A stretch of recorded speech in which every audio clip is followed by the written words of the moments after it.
Tonight on Newsbeat, students are feeling the pressure of school and their mental and physical health are paying the price. A stabbing in California leaves 5 students injured. And apps are changing the world. The dating world, that is. Stay tuned. Tiger TV Newsbeat starts right now.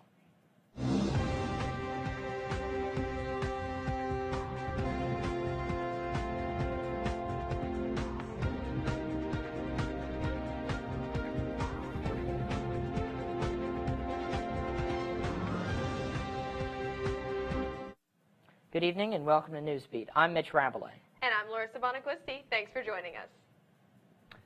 It'll officially be a top 5 matchup in Tuscaloosa this weekend. The first college football playoff committee released its first rankings of the season last night with both Alabama and LSU in the top 4. The Tigers are number 2 and the Tide falls in at number 4. The matchup is now being called the college football playoff game, and the newly added high stakes should increase the intensity and physicality for both teams. LSU running back Leonard Fournette is expected to have a brawl all night. I think at the end of the day, they're a great team. We're going to come out and compete. There are too. It's going to be a fist fight the whole night. 5 students at the University of California, Merced were stabbed this morning. The suspect was shot and killed by police at the scene. The stabbing took place in front of a classroom. Many students at the school felt frightened, and some said there was an eerie, unsettled atmosphere in the campus in the aftermath. The school canceled classes for the rest of the day and is currently on lockdown. Do you studying rather than getting a good night's sleep? How about skipping a meal so you can make your professor's office hours? You and many other students are battling the constant fight between your health and your grades. Sydney Cottingham is a sophomore at LSU, and like many other students, she is feeling the pressure of college. The feeling that I haven't done well enough, it's constant. Because of this pressure, many students don't enjoy learning anymore. I used to absolutely love learning. Now I do what I have to do to get the grade on the test. Some students even see this pressure affecting their physical and mental health. Headaches, I get sick more often because I'm stressed, I'm not sleeping, I'm not eating well. I used to get so nervous I'd get physically ill. Katrina Lenz at the LSU Student Health Center says this is common among students. So we get a lot of people who are struggling with anxiety and even depression related to stress related to school. In the end, is the student's mental health more important than their grade? I have to believe that your mental health is the most important, because if you're not taking care of yourselves physically and mentally, you're not going to be able to perform the way that you want to and get the grades that you really want. While students know this is true, they often sacrifice their health for their grades. I would like to say that mental and physical health should be the priority, but from personal experience, that's not the case.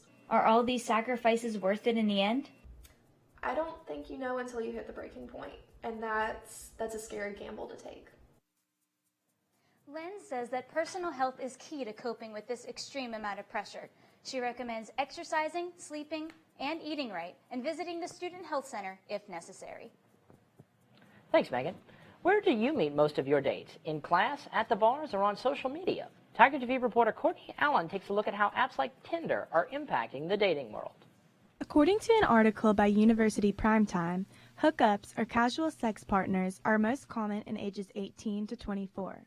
College students report that by their senior year, 72% have had at least one hookup, with averages of nearly 10 hookups for men and just over 7 hookups for women. 18% meet their hookups at bars, and 11% meet on social networking sites like Tinder. Although Tinder's website makes it seem like a matchmaker, many students at LSU don't view it that way. Seeing people on an app, you can kind of like frame it to be whoever you want or show what pictures you like the most of yourself. So I don't really know how trustworthy it is. Really easy, I guess. You just get it on your phone, and like everyone's now into like texting instead of talking on the phone, and like talking on the internet. You don't really have to meet in person. So I guess like it's easier to just do it from your phone instead of like going up to someone and being like, "Hi, my name is."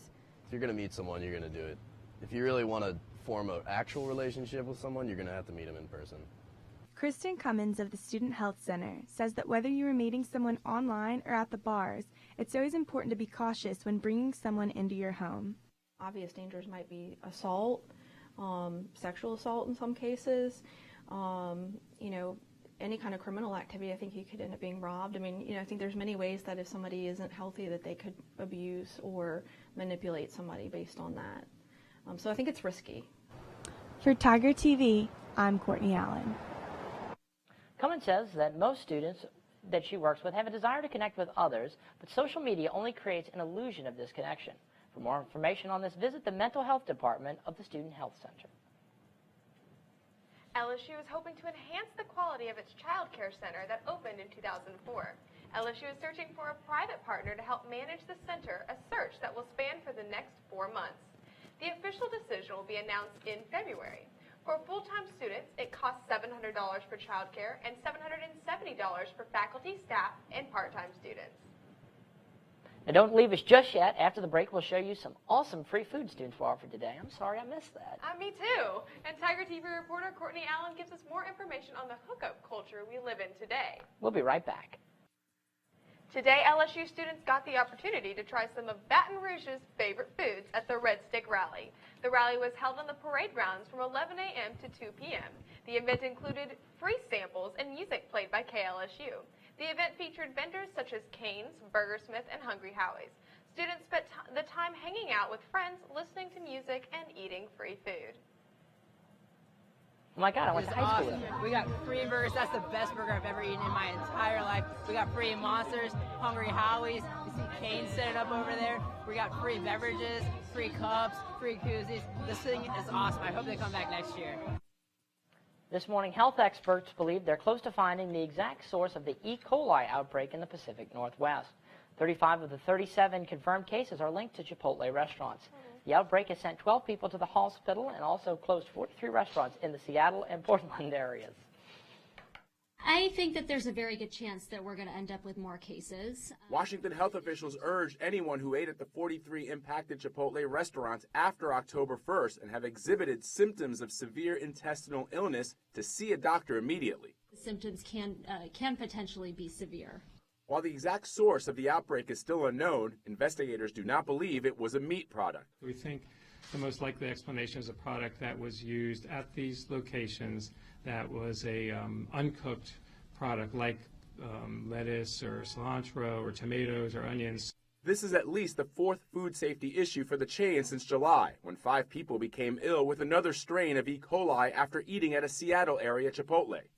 In August, 64 customers got sick after tainted tomatoes led to a salmonella outbreak in 22 different Chipotle locations in Minnesota.